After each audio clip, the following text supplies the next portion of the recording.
welcome back. We're here with Shay and with Mimi, and we're going to discuss Andrew Winston's perspective on the big pivot. The big pivot, I can use my props, is, I think, to move from this model of who we are as human beings and what we want in life as maximization to this kind of model where we say quality of life, we want better life for everyone.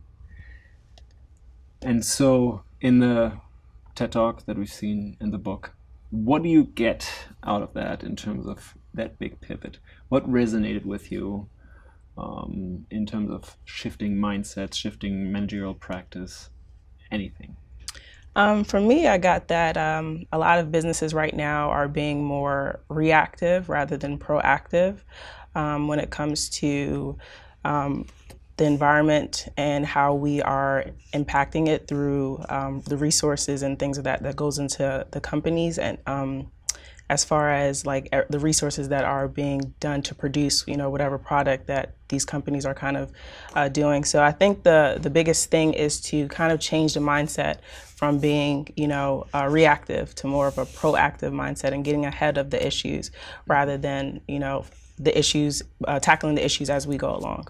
Mm-hmm, mm-hmm. Any takeaways for you that resonated? I agree wholeheartedly with that. I think that it's so important that companies start to have foresight to understand that their actions have consequences.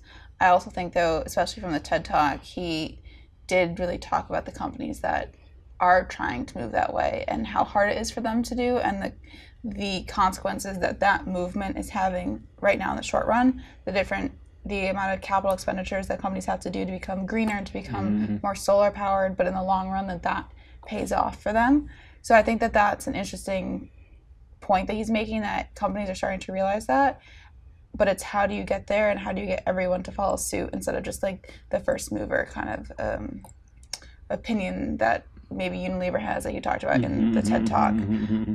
So it's, how do you do business in these extreme environments we put ourselves in, also with automation and with a migrant workforce, and also a workforce that's more educated and doesn't necessarily want to be mechanics or to have these more manual labor type of roles. So I think that was really what was interesting, is how do you meet the workforce and the changes in the environment all around us. Anything that that resonates with you from what Mimi is saying? You said that you're sort of outside your comfort zone because you work so much with numbers. Yeah. But this is a challenge that any manager is facing that actually trickles down to most employees if the company wants to do it. So how would you see your role as a numbers person? Yeah, I think the biggest thing is to value more of, I think right now a lot of businesses are valuing the present rather than the future. They're not really concentrating on the future because that has nothing to do with them. And I think that's where the issue is, because all the things that we are doing now is ultimately affecting the future. And so being able to kind of hone in on that and kind of understand, what we're doing now and how that affects, the future, and how we need to value that more and take more actions that kind of, helps that. You know the concept of net present value, right? It's the biggest concept in finance. It basically says the future doesn't have much value. The present has value. This creates the whole idea that present is more important than the future. Short term is more important than the future. So if you face a big, large global challenge that's maybe impacting us down the road 20 years, 15 years, or something like that, well, how do you evaluate that in a traditional business case if you have a net present value calculation? Right. It gets reduced to minimal impact. So you start with the present, and then you sort of ignore, and you constantly continue doing what you have been doing, business as usual. Right? This model, this is guiding. And so for any company that wants to pivot big time, right, they need to shift a number of things internally in their operations. How they value the future is one of the important things. How they can see that there's a long-term prospect for them. How can they see that there is actually a reason for this company to be in existence because they're part of a solution to a larger global, social, environmental problem. It's very hard for people to get their head around, right? Something you can't capture in numbers yet. And it's important for any company to function well is that it's represented in the system that they operate with, the numbers, right? That they make those important valuables measurable. This is very hard. Right. That's where people like you would then come in to say, you know what, maybe it is valuable that we do go green, quote unquote, that we are regenerative in a certain sense, that we are producing without carbon, that we are able to regenerate some of the areas that we've been polluting, that we're able to draw on the communities that we have been exploiting. Some of these things, they don't show up in the balance sheet. They don't show up in net present value calculations at this point. So pivoting big means a number of things. The vision that you have, the way that you operate, right? The way you execute, the kind of products that you create, the kind of innovative practices that you engage with. Like, where and how do you sort of solve problems? What kind of problems do you solve? Because all we do is problem solving in a way, as managers and as employees. The question is not whether we solve problems. The question is what kind of problems we're solving. And I think what Andrew Winston here is pointing out is like, yes, we have a good shot. The companies like Unilever and others are benefiting from shifting what kind of problems they're solving. They're creating new products, new product lines, new services, and actually they're much more profitable because people want them more, because they're in more need. And customers are more loyal to these kind of brands that say, you know what, even if it's an ice cream, if it's fairly produced, I want that, I prefer that over another one. It's just the way that you do it, the way you solve problems along the production of something simple as ice cream does speak to people. They want to be part of the solution as well. Customers want to be part of the solution. Suppliers want to be part of the bigger solutions, right? And employees too. Employees get motivated that way. And I think that resonated with you before in conversations, right? What kind of organizations do we want to work for? And I think one of your colleagues was saying she was turning down jobs for companies that she didn't feel were pivoting. Yeah.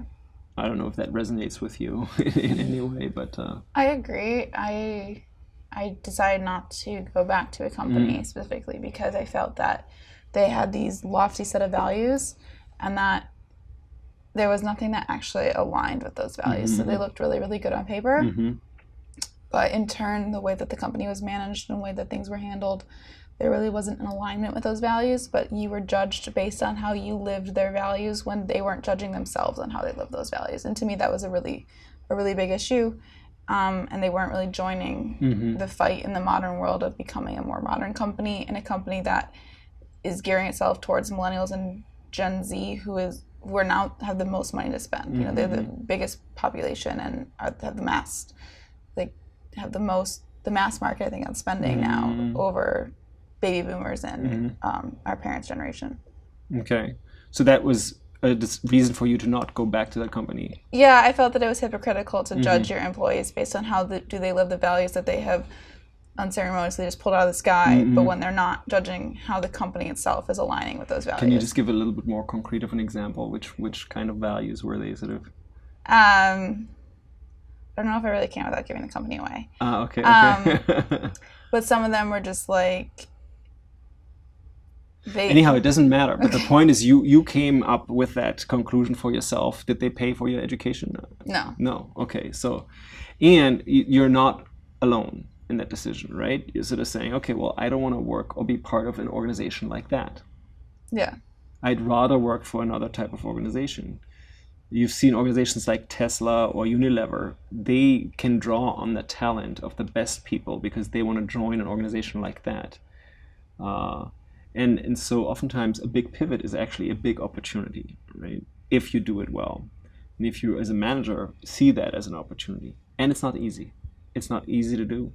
And Winston is sort of pointing out how this can be done.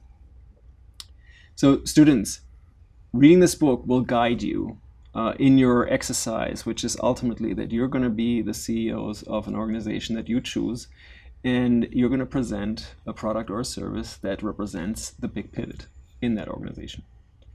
Okay, we're going to, in the synchronous sessions, walk through the book, bit by bit. And you're going to be challenging yourself to have these conversations that we're having here in terms of what it means for the specific organization of your choice. Why are we doing this? Because this is what CEOs are called to do right now. And the more you are able to create this capability yourself, to think along those lines, the more you're able to help any organization of your choice in the future. And those challenges are practically universal. The big pivot is something that every organization needs to do, or it's going to be not relevant anymore at some point. So stay with that for a moment and reflect. And I look forward to engaging more on that with you.